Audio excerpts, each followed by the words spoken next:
الحمد للہ رب العالمین والصلاة والسلام علی سید الانبیاء والمرسلین اما بعد فاعوذ باللہ من الشیطان الرجیم بسم اللہ الرحمن الرحیم۔ سورۃ النساء آیت نمبر 148۔ یہ چھٹے سپارے کی پہلی آیت ہے۔ لا يحب اللہ الجہر بالسوء من القول الا من ظلم وکان اللہ سمیعا علیما۔ ترجمہ: اللہ برائی کی بات بلند آواز سے کہنے کو پسند نہیں کرتا مگر اس شخص کو اجازت ہے جس پر ظلم کیا گیا ہو، اور اللہ سب کچھ سننے والا اور سب کچھ جاننے والا ہے۔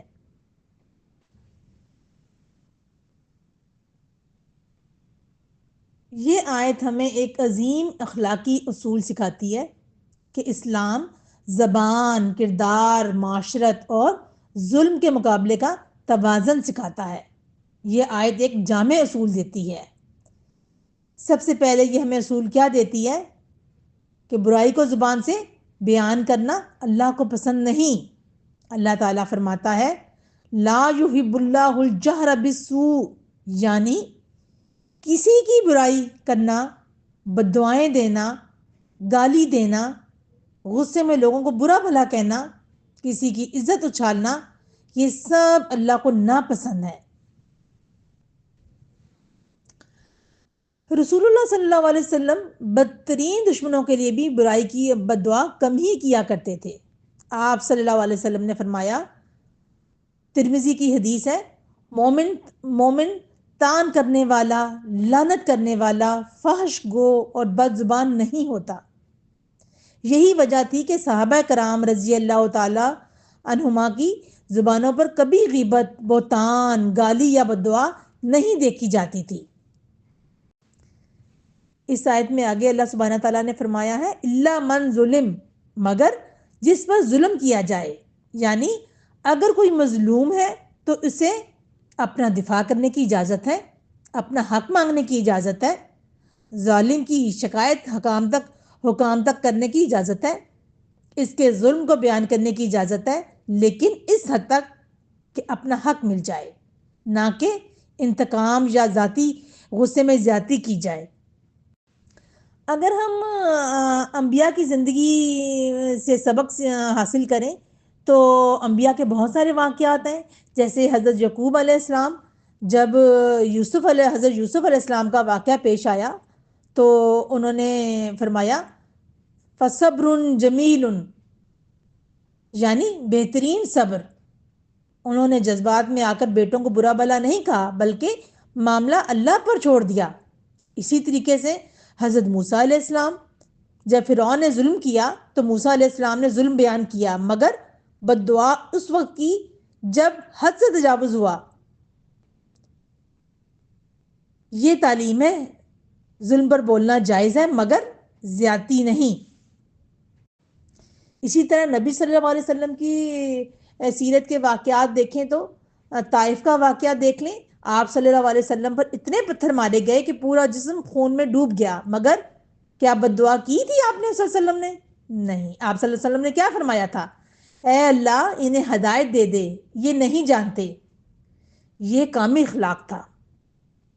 ظلم ہوا مگر جواب اخلاق سے دیا۔ اسی طریقے سے غزوہ احد کا واقعہ، جب چوٹیں آئیں تو صحابہ نے کہا یا رسول اللہ صلی اللہ علیہ وسلم بد دعا کریں دشمنوں پر۔ آپ صلی اللہ علیہ وسلم نے فرمایا میں لعنت کرنے والا بنا کر نہیں بھیجا گیا بلکہ رحمت بنا کر بھیجا گیا ہوں۔ یہ مسلم کی حدیث ہے۔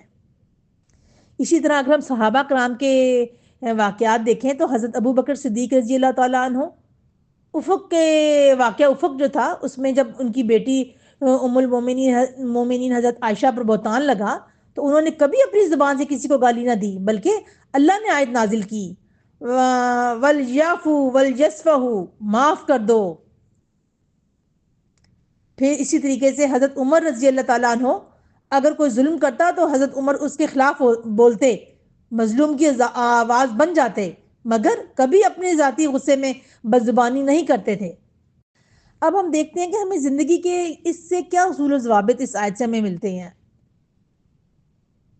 سب سے پہلا کہ زبان کو پاک رکھنا، یعنی روزمرہ زندگی میں گھر، دفتر، خاندان، فیملی، کبھی گالی، بدتمیزی، غیبت، بد دعا نہ کرو، یہ اللہ کی نافرمانی ہے۔ پھر اگر ہم دوسرا اصول دیکھتے ہیں تو ظلم پر خاموشی نہیں ہے۔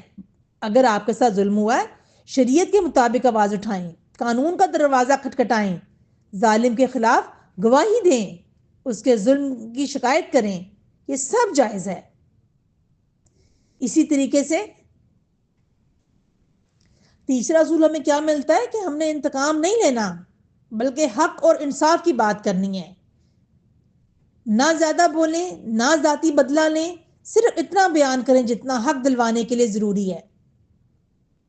چوتھا اصول ہمیں اس سے کیا ملتا ہے کہ دل کی نرمی برقرار رکھیں۔ اگر بدلہ لیے بغیر معاملہ اللہ پر چھوڑ دیا تو اللہ خود انتقام لیتا ہے۔ نبی صلی اللہ علیہ وسلم نے فرمایا، جو کسی کے ظلم پر صبر کرے اللہ اس کی عزت بڑھاتا ہے۔ پانچواں اصول ہمیں ملتا ہے کہ گھر میں زبان محفوظ رکھیں۔